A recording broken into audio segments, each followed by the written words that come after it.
सिंहासन बत्तीसी की तीसरी कहानी चंद्रकला पुतली की कहानी। राजा विक्रमादित्य के गुणों का बखान करने के लिए उनके सिंहासन से इस बार तीसरी पुतली निकलती है। वह राजा भोग को विक्रमादित्य की भाग्य और पुरुषार्थ की कहानी सुनाती है, जो इस प्रकार है। इस बार भाग्य और पुरुषार्थ के बीच इस बात को लेकर बहस हुई कि उन दोनों में से सबसे बड़ा कौन है। भाग्य ने कहा कि हर किसी को जो भी मिलता है वह भाग्य से ही मिलता है। यह सुनकर पुरुषार्थ कहने लगा कि बिना मेहनत किए कुछ भी हासिल नहीं होता है। दोनों के बीच कई दिनों तक इस बात पर बहस होती रही। देखते देखते बात इतनी बढ़ गई कि दोनों ने इसके समाधान के लिए देवताओं के राजा इंद्र के पास जाने की ठान ली। दोनों इंद्रदेव के पास पहुंचकर इस सवाल का जवाब मांगने लगे, लेकिन मामला गंभीर होने की वजह से देवराज को भी कुछ समझ नहीं आया। फिर देवराज इंद्र ने उन दोनों को राजा विक्रमादित्य के पास जाने की सलाह दी। उन्होंने कहा कि राजा ही इस बात का जवाब दे सकते हैं कि आप दोनों में से कौन सबसे बड़ा है। इतना सुनते ही भाग्य और पुरुषार्थ तुरंत मानव भेष में विक्रमादित्य के पास पहुंच गए। राजा के दरबार पहुंचकर भाग्य और पुरुषार्थ ने अपने झगड़े की वजह उन्हें बताई। उस वक्त विक्रमादित्य को भी उनका कोई उचित जवाब नहीं सूझा। तब राजा ने दोनों से 6 महीने का समय मांगा। इस दौरान भाग्य और पुरुषार्थ के सवाल का उन्हें कोई जवाब समझ नहीं आता। तब राजा सही जवाब की तलाश में अपने राज्य में जनता के बीच सामान्य नागरिक का भेष बनकर घूमने लगते हैं। राजा को काफ़ी कोशिश के बाद भी अपने राज्य में इस बात का सही जवाब नहीं मिलता। फिर राजा भेष बदलकर दूसरे राज्य में जाने का फैसला लेते हैं। ऐसा करते करते राजा कई राज्य पहुंच जाते हैं, लेकिन उन्हें जवाब नहीं मिलता। इस दौरान राजा एक व्यापारी के पास जाकर काम मांगते हैं और कहते हैं कि वो ऐसे काम कर सकते हैं जो कोई अन्य नहीं कर सकता।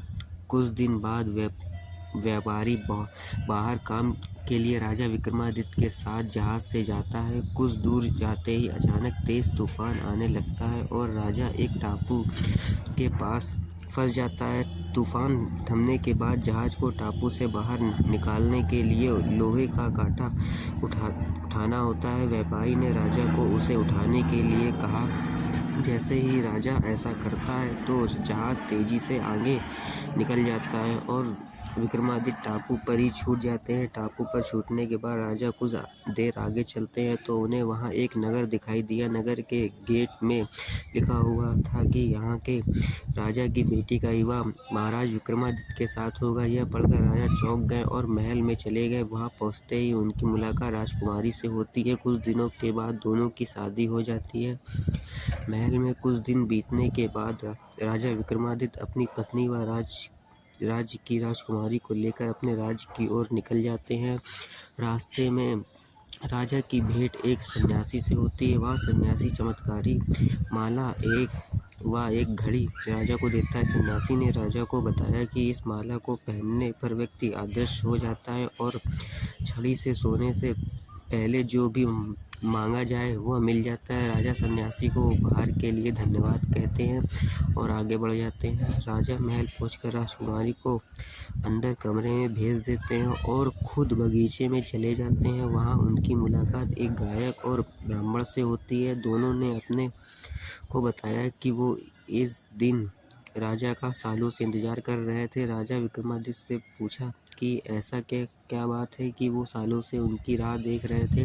दोनों ने बताया कि वो गरीब हैं और सालों से बगीचे में यह सोचकर मेहनत कर रहे थे कि एक दिन राजा उनके सब दुखों को दूर कर देंगे।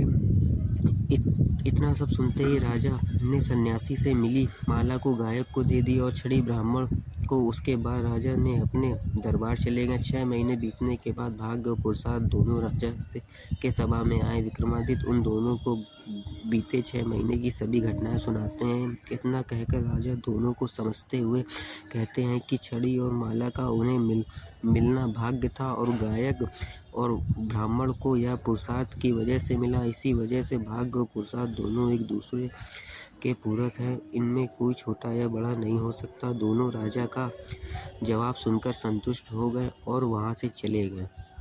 इतनी कहानी सुनाकर पुतली राजा विक्रमादित्य के सिंहासन से उड़ जाती है।